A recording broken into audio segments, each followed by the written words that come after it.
Hello மக்களே, எல்லாருக்கும் வணக்கம், காலை வணக்கம்.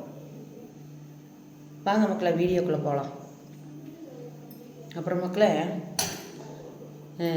இங்கே களை எடுத்தாங்கல்ல, இந்த தோட்டத்தில் களை எடுத்தாங்கல்ல, என்ன களைனா தோட்டம்னா தோப்புன்னு இல்லை, அத்தனை தோப்புன்னு இல்லை, கொஞ்சம் இடம்தான். இது சுற்றியும் களை எடுத்ததுக்கு ஒரு நாளைக்கு 450 ரூபா. காலையில் வருவாங்க மக்களே, காலையில் ஒரு 8:30 9 மணிக்கெலாம் வந்துடுவாங்க. 1 மணிக்கு கரெக்டாக போயிடுவாங்க. சம்பளம் 450 ரூபா. 11 மணிக்கு அவங்களுக்கு டீயும் ஏதாவது தோசையோ ஏதாவது நம்ம வீட்டில் செய்கிறது கொடுக்கணும். தோசையோ இட்லியோ உப்புமாவோ புட்டோ பழமோ ஏதோ ஒன்று 11 மணிக்கு அவங்களுக்கு கொடுக்கணும். நம்மளை மாதிரி பலகாரம்லாம் வேணுது கொடுக்க மாட்டாங்க, அதெல்லாம் அவங்களுக்கு பிடிக்காது. வீட்டில் செய்கிறது ஏதாவது ஒன்று வேணும். அவங்க வரணும்னா நம்ம செய்து வச்சுக்கணும். அந்த மாதிரி அப்படி 3 பேர் வேலை செஞ்சாங்க. ஒரு நாளைக்கு 450 ரூபா கூலி போட்டு என்னை கொடுக்க சொல்லி கொடுத்துருக்காங்க. மலேசியிலேருந்து பணம் வந்திருக்கு. 3 நாள் காசு, 3 பேத்துக்குள்ள காசு வந்திருக்கு. ஒரு ஆளுக்கு 450 ரூபாய்னா 1350 ரூபா இதில் இருக்குது. இது ஒரு தேங்காய் மரத்துக்கு 60 ரூபா. இன்னும் தேங்காய் பறிக்கலை. நான் சொன்னேன், தேங்காயெல்லாம் குழம்புக்கு தேங்காய் இல்லை, எல்லாம் விழுந்து எண்ணெய் காயாக போயிட்டுருக்குதுன்னு சொன்னேன். அப்போது ஆள் கூப்பிட்ருக்குறோம், இன்னும் வரல. நேற்றுக்கு ஃபோன் பண்ணியிருக்கிறேன், நீ எப்போ வருவாங்கன்னு தெரியல. ஒரு மரத்துக்கு 60 ரூபா. 9 மரத்துக்கு என்னாச்சு மக்களே, நீங்களே கணக்கு போட்டுக்கோங்க. ஒரு மரத்துக்கு 60 ரூபாய்னா 540 ரூபா வருது. அந்த காசு இந்த காசு அவங்க நீ எப்போ தேங்காய் எடுக்கிறாங்களோ அந்த டைமு நம்ம இந்த காசை அவங்களுக்கு கொடுக்கணும். ஏன்னா அவங்க தேங்காய் பறித்து போட்டு எல்லாம் கொண்டு உள்ளே ஆக்கிட்டு கொஞ்சம் கூட கடையில் விற்றுருவாங்களாம்மா. கடையில் விற்று அந்த காசு கொடுத்துருவாங்க, இங்கே தான் கொடுப்பாங்க. வருஷம் அப்படி தான் பண்ணுறாங்களாம்மா. இந்த வருஷம் எல்லாம் ஏன் தலையில் முடிஞ்சிருச்சு எல்லாம். அதனால் நான் இந்த தேங்காய்க்காரங்களுக்கு இது இன்றைக்கி கூலி கொடுத்துருவேன். இவங்களுக்கு களை எடுத்தவங்களுக்கு இது தேங்காய் பறிக்கிறவங்களுக்கு இந்த காசு. மலேசியிலேருந்து பையன் அம்மாவோட மகன் அனுப்பிவிட்ருக்காப்புல. நீங்கள் என்ன நினச்சிட்டு இருக்கிறீங்க மக்களே? நான் ஊருக்கு போகிற நேரம் பாருங்க, பெயிண்ட் உள்ளே மட்டும். இது ரொம்ப நாளாகவே இந்த வீடு பெயிண்ட் அடிக்காமல் இருந்திருக்காங்க. கூப்பிட்றேன் இருங்க, கூப்பிட்றேன்.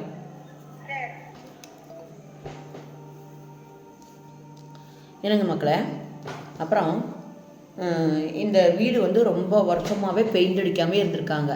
நீ ஏன் நேரமோ அவங்க நேரமோ தெரியலிங்க. வருஷம் காலம் பூரா பெயிண்ட் அடிக்கணும் சொல்லுவாங்களாம்மா. ஆனால் அடித்த பாடலை எத்தனையோ பேர் என்ன மாரியில் வந்துட்டு போயிட்டாங்க. வருஷ கணக்கில் இருந்திருக்காங்க, பெயிண்டே அடிக்கலைங்க மக்களே. அப்புறம் இப்போ நான் ஊருக்கு போன மாதம் பார்த்தீங்க, செப்டம்பர் 26 நான் ஊருக்கு போகிறேன். ஒரு 4 நாளைக்குள்ள பெயிண்ட் அடிச்சிது இந்த வீட்டுக்குள்ளே. அப்போ நான் என்ன சொன்னேன், நான் போனால் மற்றவங்க இருக்கிறாங்களா, அவங்க பார்த்துக்குவாங்கன்னு, அதெல்லாம் வேண்டான்ட்டாங்க. நீ இருக்கும் போதே பெயிண்ட் அடிக்கணுன்ட்டாங்க. 4 நாளையில் நான் ஊருக்கு போகிற அன்றைக்கி அடித்து முடிச்சுட்டாங்க. நான் இன்றைக்கி கிளம்புறேன், அன்றைக்கி மத்தியானத்தோடு முடிச்சுட்டாங்க பெயிண்ட்டு. அந்த மாதிரி பெயிண்ட் அடிக்கிறது, பெயிண்டெல்லாம் அடிச்சிட்டாங்க. நீ வெளியே வெளியிலன்னா சுற்றி வெளியே அடிக்கிறது. லீக் இருக்குல்ல, லீக்குன்னா டேமேஜ் எல்லாம் சிமெண்ட் போட்டு ஆக்கி அதெல்லாம் ரெடி ஆக்கணும். அது ஒன்று பாருங்கள், நான் ஊருக்கு போகும்போது அடிப்பாங்களோ நீ என்ன பண்ணுவாங்கன்னு தெரியல. நான் வந்தப்போ அடிக்கணும், வெயிட்டிங்கில் இருக்குதுங்க மக்களே. நான் வந்துட்டு தான் அடிக்கணுமாம்மா. அது என்னென்னா, நம்ம ஒரு பொறுப்பாக ஒரு இது எடுத்ததுனால அவங்க நம்மளை இது பண்ணுறாங்க, வேற ஒன்றும் இல்லை. ஏன்னா நான் அது மேஸ்திரி மாரி அந்த வேலையை நான் சொல்லுவேன் அவங்கக்கிட்ட. கொஞ்சம் சொல்லாமல் இருந்துட்டோம்னா என்ன தெரியும் பண்ணிடுறாங்க அவங்க. ஆள் இல்லை அப்படின்னு இஷ்டத்துக்கு, ஆளாத வீடு தானே, ஆளாத வீடுங்க அவங்க சௌரியம் செஞ்சுட்டு போயிடுவாங்க. தூக்கியெல்லாம் வெளியே அங்கே போட்டு வச்சுட்டு போயிடுவாங்க. அப்போ நம்ம பக்கத்துலேருந்து இப்படி செய்யணும், அப்படி சொல்லி கொடுத்து அதை எடுத்து வைங்க அப்படி சொல்லணும். பெயிண்ட் அடித்தா அதை எடுத்து வைங்க இது எடுத்து வைங்கன்னு சொன்னால் தான் அவங்க செய்கிறாங்க. இல்லைன்னா அவங்க 1300 வாங்கிட்டு போயிட்டே இருக்கிறாங்க. நம்ம தலையில் விடியுது. எனக்குன்னா ஒரு நாளைக்கு 1300 சம்பளம் கொடுக்குறாங்க. எல்லாம் என் தலையில் விடியுதுங்க மக்களே. அந்த மாதிரிலாம் இங்கே கஷ்டம் மக்களே. நீங்கள் நினைக்கிற மாதிரி இன்னும் இல்லை. ஒரு ஆளாத வீட்டுக்கு போனால் இப்படித்தான் கஷ்டப்படணும். எல்லாமே நம்ம பொறுப்பு ஆயிரும் தலையில். நம்ம இதெல்லாம் எடுக்கணும்னு அவசியம் இல்லை மக்களே. இந்த வேலை செய்யணும். நம்ம பேஷண்ட்டை பார்க்குறோமா, சோறாய் கொடுக்குறோமா, திங்கிறோமா, தூங்குறோமா, அவ்வளோதான் நம்ம வேலை.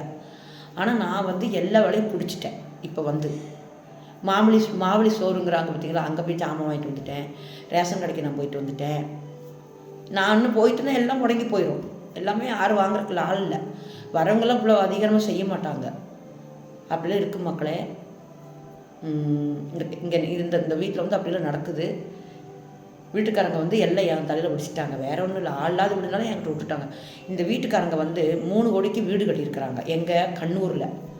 அவங்க வருஷத்துக்கு ஒரு நாள் வந்துட்டு கண்ணூரில் வந்துட்டு அம்மா பார்த்துட்டு போயிடுவாங்க. இந்த வீடும் அந்த வெளிநாட்டில் இருக்கிறாங்களா அவங்க பேரில் தான் இருக்குது இந்த வீடு.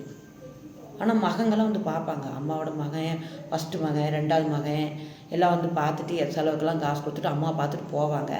இருந்தாலும் அவர் வந்து எங்களுக்கு ஆஃபீஸில் பணம் கட்டுறது அவர் தான். அந்த லாஸ்ட்டு மகன் தான். வெளிநாட்டில் இருக்கிறாருல, மலேசியாவில் இருக்கிற அந்த ஆள் தான் அவன் நமக்கு பணம் கட்டுறது. அவர் தான் பணம் கட்டுறது, எல்லாம் பண்ணுறது. ஆனால் ஒவ்வொன்றும் நான் சொல்லி சொல்லி சொல்லி சொல்லி எவ்வளோ தூரத்துக்கு இந்த வீட்டு நன்மை.